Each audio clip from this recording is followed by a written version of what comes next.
ഒരു നല്ലയപ്പൻ്റെ ചാവരുകൾ. വിശുദ്ധ കുര്യാക്കോസ് ഏലിയാസ് ചാവറ. ഭാഗം 2. മക്കളുടെ വളർത്തൽ. മാതാപിതാക്കളെ, നിങ്ങളുടെ മക്കളെ വളർത്തുന്ന കാര്യം നിങ്ങളുടെ എത്രയും പ്രധാനപ്പെട്ട കാര്യവും കടമയുമാകുന്നു എന്ന് നന്നായി അറിഞ്ഞുകൊള്ളുക. മക്കൾ സർവേശ്വരൻ തമ്പുരാൻ സൂക്ഷിപ്പാനായിട്ട് നിങ്ങളുടെ കയ്യിൽ ഏൽപ്പിച്ചിരിക്കുന്ന ഒരു നിക്ഷേപമാകുന്നു. തൻ്റെ തിരിച്ചോര കൊണ്ട് ശുദ്ധീകരിക്കുന്നതിനും തൻ്റെ ശുശ്രൂഷികളാക്കുന്നതിനും വിധി ദിവസത്തിൽ തിരികെ ഏൽപ്പിക്കുന്നതിനുമായിട്ട് ഈശോ മിശിഹ നിങ്ങളുടെ കയ്യിൽ ഏൽപ്പിച്ചിരിക്കുന്ന ആത്മാക്കൾ ഇവരാകുന്നു എന്ന് നന്നായി അറിഞ്ഞുകൊള്ളുവിൻ.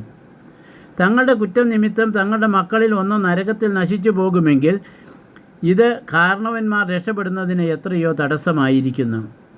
കാരണവന്മാർ തങ്ങളുടെ മക്കൾ കാരണമായിട്ട് നരകത്തിൽ നശിച്ചു പോയാൽ മക്കൾ ചെയ്യുന്നതൊക്കെയും വിധി ദിവസത്തിൽ കാരണവന്മാരോട് ചോദിക്കുമെന്നും ഒറിജിനോസ് എന്ന മഹാശാസ്ത്രി എഴുതിയിരിക്കുന്നു. എന്നാൽ നിങ്ങളുടെ വാർദ്ധക്യത്തിൽ നിങ്ങളെ രക്ഷിക്കാനും സന്തോഷിപ്പിക്കാനും തക്ക നല്ല മക്കൾ നിങ്ങൾക്കുണ്ടാകണമെങ്കിൽ അവരെ ചെറുപ്രായത്തിൽ നല്ല ക്രിസ്ത്യാനികളാക്കുവിൻ. ഈ പ്രായത്തിൽ അവർ തമ്പുരാനെ സ്നേഹിക്കുകയും പേടിക്കുകയും ഇല്ലെങ്കിൽ പിന്നെ അവർ അവരുടെ കാരണവന്മാരെയും പേടിക്കുകയും ബഹുമാനിക്കുകയും ചെയ്യുകയില്ല. മാതാപിതാക്കന്മാർ തങ്ങളുടെ കുഞ്ഞുങ്ങളെ കൂടെ തമ്പുരാനെ കാഴ്ചവെക്കുകയും അവരെ ഈശോ മറിയം യോസേപ്പിൻ്റെ മധ്യസ്ഥത്തിൽ ഏൽപ്പിക്കുകയും അവർക്ക് വേണ്ടി അപേക്ഷിക്കുകയും ചെയ്യണം. അമ്മയുടെ അപേക്ഷ ഉണ്ണിയുടെ അപേക്ഷ പോലെ ദൈവം കൈക്കൊള്ളും. മക്കൾക്ക് അല്പം തിരിച്ചറിവ് ഉണ്ടാകുമ്പോൾ തന്നെ ഭക്തിയോടുകൂടെ ഈശോ മറിയം യോസേപ്പ് എന്ന തിരുനാമങ്ങളെ ചൊല്ലുവാൻ അവരെ പഠിപ്പിക്കണം. അവരുടെ സ്വരൂപങ്ങൾ കുഞ്ഞുങ്ങളെ കാണിക്കുകയും മുത്തിക്കുകയും ചെയ്തുകൊണ്ട് അവരെ വണങ്ങുവാനും സ്നേഹിപ്പാനും പഠിപ്പിക്കണം. അവർ സംസാരിച്ചു തുടങ്ങുമ്പോൾ ആകാശങ്ങളിലിരിക്കുന്നതും നന്മ നിറഞ്ഞ മറിയം ത്രികാല ജപം മുതലായ ചെറിയ ജപങ്ങളെയും പഠിപ്പിക്കണം. ശരീരത്തിനടുത്ത ഭക്ഷണം അവർക്ക് കൊടുക്കുന്നതിനോട് കൂടെ ആത്മത്തിനടുത്ത ഭക്ഷണമായ ഇവകളെയും അവർക്ക് കൊടുക്കുന്നത് എത്രയോ നല്ലതായിരിക്കുന്നു. കൊച്ചു കുഞ്ഞുങ്ങളെ ഉടുപ്പ് കൂടാതെ വീട്ടിനകത്തുകൂടെയും നടത്തരുത്. അവർക്ക് മനസ്സിലാകുന്നില്ല എന്ന് വെച്ച് ക്രമമല്ലാത്ത വചനങ്ങളും ദൂഷണങ്ങളും അവരുടെ മുമ്പാകെ പറയരുത്. സത്യവേദ നാടുകളിൽ അമ്മമാർ ഗർഭം ധരിച്ച് പ്രസവിക്കുന്നു എന്നുള്ള വിവരം പോലും കുഞ്ഞുങ്ങളെ അറിയിക്കുന്നില്ല. തമ്പുരാൻ ഉണ്ണിയെ ആകാശത്തിൽ നിന്ന് തന്നു എന്നത്രേ മറ്റു കുഞ്ഞുങ്ങളോട് അറിയിക്കുന്നത്. കാരണവന്മാർ അറിഞ്ഞിരിക്കേണ്ടവ: അച്ഛനമ്മമാരുടെ മുറിയിൽ മക്കളെ കിടത്തരുത്. ആൺകുട്ടികളും പെൺകുട്ടികളും ഒരുമിച്ച് ഒരു മുറിയിൽ കിടക്കുന്നതിനും അനുവദിക്കരുത്. സ്വഭാവത്താൽ അവർക്ക് അറിവില്ലാത്തത് പിശാച് അവരെ പഠിപ്പിക്കും. ഇളം പ്രായത്തിൽ കാരണവന്മാരുടെ കാഴ്ചയിൽ നിന്ന് അകന്ന് കൂട്ടുകാരോടൊപ്പം കുട്ടികൾ പുറത്ത് കളിക്കാൻ പോകാൻ അനുവദിക്കരുത്. അവരെ കാത്തുപാലിക്കാത്ത ശുശ്രൂഷകരെ വിശ്വസിക്കേണ്ട. മിക്കപ്പോഴും കുഞ്ഞുങ്ങളെ മോശമാക്കുന്നത് ഇത്തരക്കാരാകുന്നു. തിരിച്ചറിവ് ഉണ്ടായാലുടൻ പൈതങ്ങളെ പള്ളിക്കൂടത്തിൽ അയക്കണം. ഇതും പോരാ, അവർ പഠിക്കുന്നുണ്ടോ എന്നും അവർ എങ്ങനെയുള്ള കൂട്ടുകൂടി നടക്കുന്നു എന്നും അന്വേഷിക്കണം. ഞായറാഴ്ച തോറും അവർ പഠിച്ചതിനെ പരിശോധിക്കണം. കുട്ടികളെ സംബന്ധക്കാരുടെ വീടുകളിൽ താമസിപ്പിക്കരുത്. എന്തെന്നാൽ പലപ്പോഴും അവർ മാലാഖമാരായി പോവുകയും പിശാചുക്കളായി പിന്തിരിയുകയും ചെയ്യുന്നു. 7 വയസ്സ് തികയുമ്പോൾ കുമ്പസാരിപ്പാൻ അറിയേണ്ടതൊക്കെയും അവരെ പഠിപ്പിച്ച് കുമ്പസാരിപ്പിക്കണം. പ്രത്യേകമായിട്ട് ദൈവമാതാവിൻ്റെ മേൽ ഭക്തിയുള്ളവരായിരിക്കാനും അവരെ പഠിപ്പിക്കണം. മക്കളോട് അധിക കാർക്കശ്യവും അധിക താല്പര്യവും തിന്മയാകുന്നു. അതിവാത്സല്യം, അഹങ്കാരവും അധിക കോപം, ശിക്ഷയും ഭയവും ആശ്രയബോധമില്ലായ്മയും ബുദ്ധിമടുപ്പും അവർക്ക് വരുത്തും. അവരെ തല്ലുന്നതിന് മുമ്പ് വിവേകമുള്ള പക്വതയോടുകൂടി അവരെ കുറ്റപ്പെടുത്തുകയും ഭക്ഷണം കുറയ്ക്കുകയും ചിലപ്പോൾ മുട്ടിന്മേൽ നിർത്തുകയും ചെയ്യാം.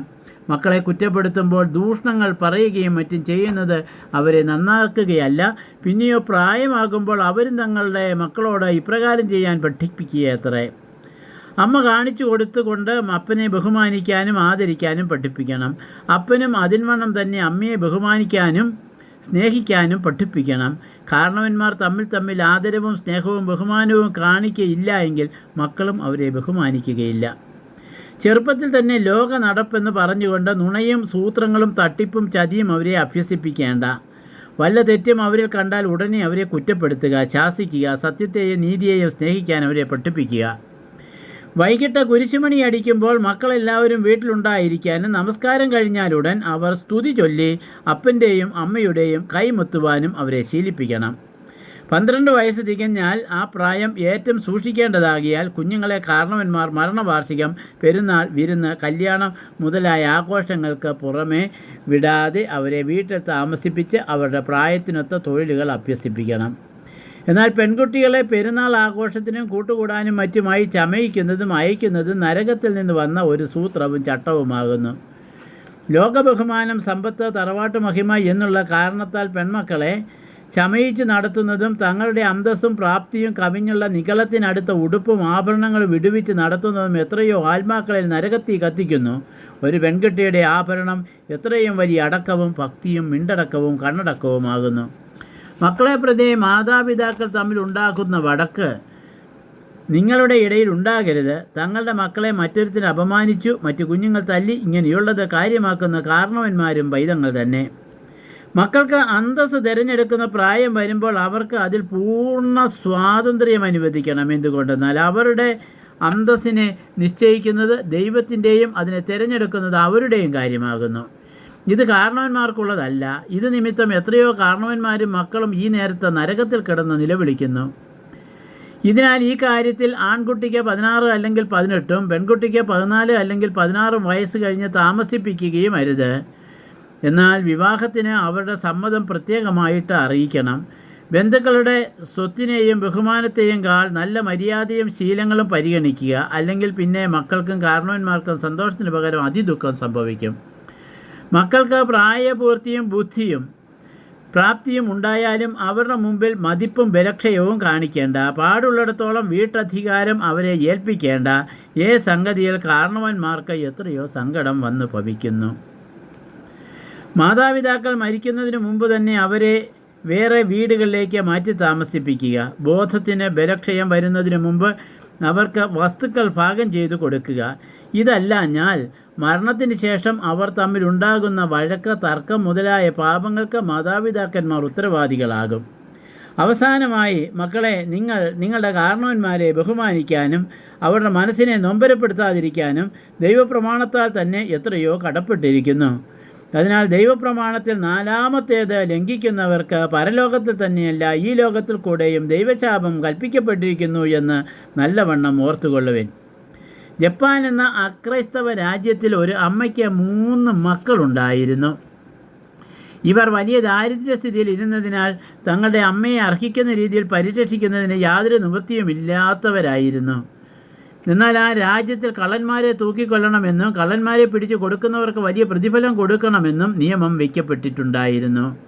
ഇങ്ങനെയിരിക്കെ ഈ മക്കൾ അമ്മയ്ക്ക് തൃപ്തികരമായി ചിലവിന് കൊടുക്കാൻ കഴിവുണ്ടാകുന്നതിന് വേണ്ടി തങ്ങളിൽ ഒരുത്തൻ കള്ളൻ എന്ന് ഭാവിക്കുകയും മറ്റിരുവരും കൂടി അവനെ സർക്കാരിൽ ഏൽപ്പിക്കുകയും ഇങ്ങനെ പ്രതിഫലം വാങ്ങിക്കുകയും ചെയ്തു. പിന്നെ മറ്റിരുവരും കള്ളൻ്റെ അടുക്കൽ ചെന്ന് യാത്ര പറയുന്നതിനെയും ധൈര്യമായി അമ്മയ്ക്ക് വേണ്ടി മരണശിക്ഷ ഏൽക്കണമെന്ന് അവനോട് ഉപദേശിക്കുന്നതിനെയും അധികാരികൾ കണ്ടപ്പോൾ ഈ കള്ളൻ്റെ നേരെ ഇവർക്ക് ഇത്ര വലിയ ദയുണ്ടാകുന്നതിനുള്ള കാരണം എന്തെന്ന് അന്വേഷിച്ചു. അമ്മയുടെ നേരെയുള്ള സ്നേഹത്താൽ സഹോദരന്മാരായ അവൽ ഒരുവൻ മരിക്കാൻ നിശ്ചയിച്ചതല്ലാതെ കള്ളനല്ല എന്ന് സത്യമറിഞ്ഞു. ഈ സംഗതി രാജാവിനെ ബോധിപ്പിച്ചപ്പോൾ അവനെ വിട്ടയച്ചത് കൂടാതെ അവരുടെ അമ്മ മരിക്കുന്നത് വരെ അവർക്ക് രാജാവ് കപ്പം കൊടുക്കാൻ കൽപ്പിക്കുകയും ചെയ്തു. മക്കളെ, ഈ സംഭവം നിങ്ങൾ എപ്പോഴും ഓർത്തുകൊള്ളുവിൻ എന്ന് തിരുക്കുടുംബത്തിൻ്റെ കുര്യാക്കോസ് എലിയാസ്, കർമ്മലീത്ത ദിസ്കാർഡ്സ് 3-ാം സഭ, മാന്നാനം മുതലായ കൊവേന്തകളുടെ പ്രിയോർ, ഫെബ്രുവരി 13, കുംഭമാസം 1868, പേജ് 30 മുതൽ 38 വരെ.